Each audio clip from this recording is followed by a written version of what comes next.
At siya'y muling nagpasimulang magturo sa tabi ng dagat, at nagpipisan sa kanya ang lubhang maraming tao. Ano pat siya'y lumulan sa isang daong, at siya'y naupo sa dagat, at ang buong karamihan ay nasa lupa sa tabi ng dagat. At sila'y tinuruan niya ng maraming bagay sa mga talinghaga, at sinabi sa kanila sa kanyang pagtuturo, "Pakinggan ninyo, narito, ang mga hasik ay yumaon upang maghasik." At nangyari sa kanyang paghahasik na ang ilang binhi ay nangahulog sa tabi ng daan, at nagsidating ang mga ibon at kinain ito. At ang mga iba'y nangahulog sa batuhan, na dooy walang maraming lupa, at pagdakay sumibol, sapagkat hindi malalim ang lupa. At nang sumikat ang araw, ay nangainitan, at dahil sa walang ugat, ay nangatuyo. At ang mga iba'y nangahulog sa dawagan, at nagsilaki ang mga dawag, at ininis ang mga pananim, at ito'y hindi nangamunga. At ang mga iba'y nangahulog sa mabuting lupa, at nangamunga, na nagsitaas at nagsilago, at may namunga ng tig-30, at tig-60, at tig-100. At sinabi niya, ang may mga pakinig na ipakikinig ay makinig. At nang siya'y mag-isa na, ang nangasa palibot niya na kasama ang 12 ay nangagtanong sa kanya tungkol sa mga talinghaga. At sinabi niya sa kanila, "Sa inyo ay ipinagkaloob ang makaalam ng hiwaga ng kaharian ng Diyos. Datapwat sa kanilang nangasa labas, ang lahat ng mga bagay ay ginagawa sa pamamagitan ng mga talinghaga, upang kung magsitingin sila'y mga kakita at huwag mamalas, at kung mga kinig sila'y mga karinig at huwag mga kaunawa, baka sakaling sila'y mga balikloob at patawarin sila." At sinabi niya sa kanila, "Hindi ba ganinyo nalalaman ang talinghagang ito?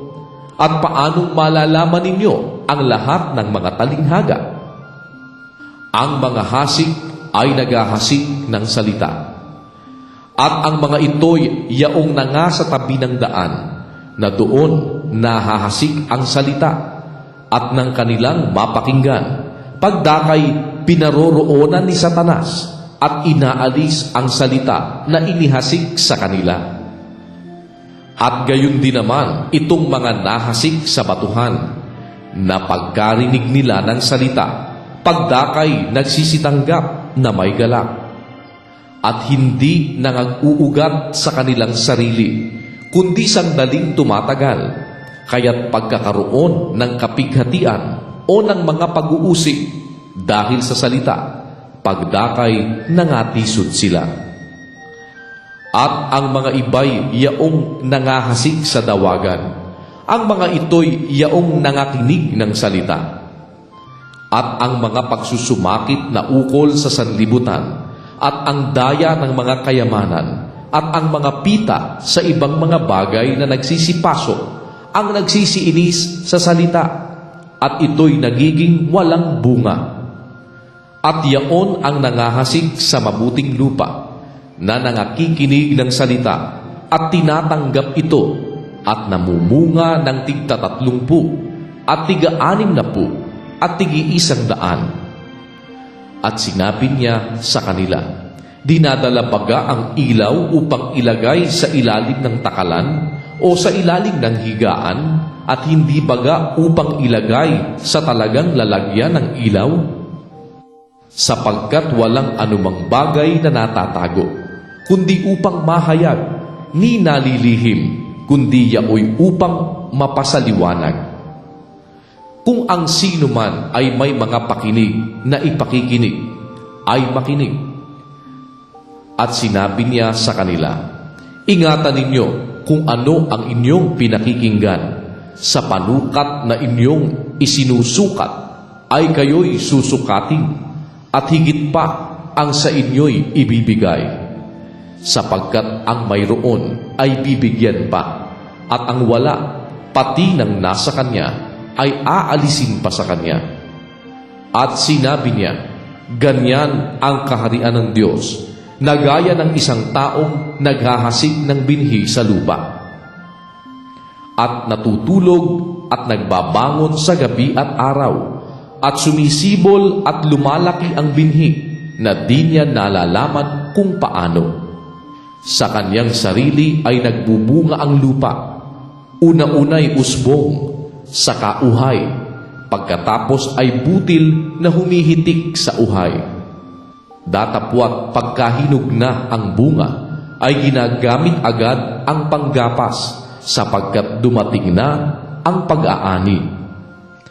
At kanyang sinabi, sa ano nating itutulad ang kaharian ng Diyos? O sa anong talinhaga isasaysay nating ito?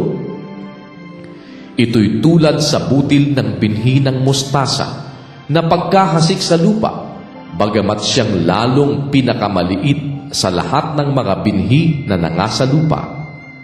Gayon may pagkatanim ay tumataas at lumalaki ng higit kaysa lahat ng mga gulay, at nagsasanga ng malalabay. Ano pat ang mga ibon sa langit ay mga kasisilong sa kanyang lilim. At sa pamamagitan ng gayong maraming talinghaga ay sinasaysay niya sa kanila ang salita, ayon sa makakaya ng kanilang pakinig. At hindi sila kinakausap kundi sa talinghaga. Datapwat sa kanyang sariling mga alagad ay bukod na ipinaliliwanag ang lahat ng mga bagay.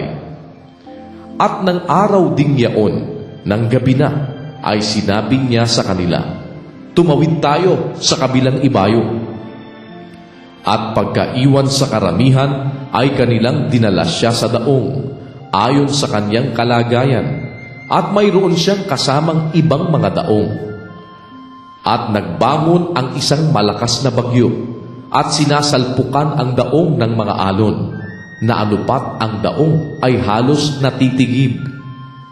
At siya'y natutulog sa hulihan sa ibabaw ng kutson, at siya'y ginising nila, at sinabi sa kanya, Guro, wala bagang anuman sa iyo na mapahamak tayo?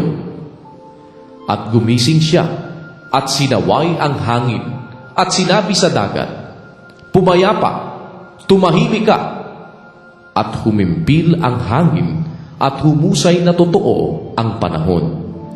At sinabi niya sa kanila, Bakit kayo nangatakot? Wala pa baga kayong pananampalataya? At sila'y nangatakot na lubha, at sila'y nangagsasabihan, Sino nga ito, na pati ng hangin at ng dagat ay tumatalima sa kanya?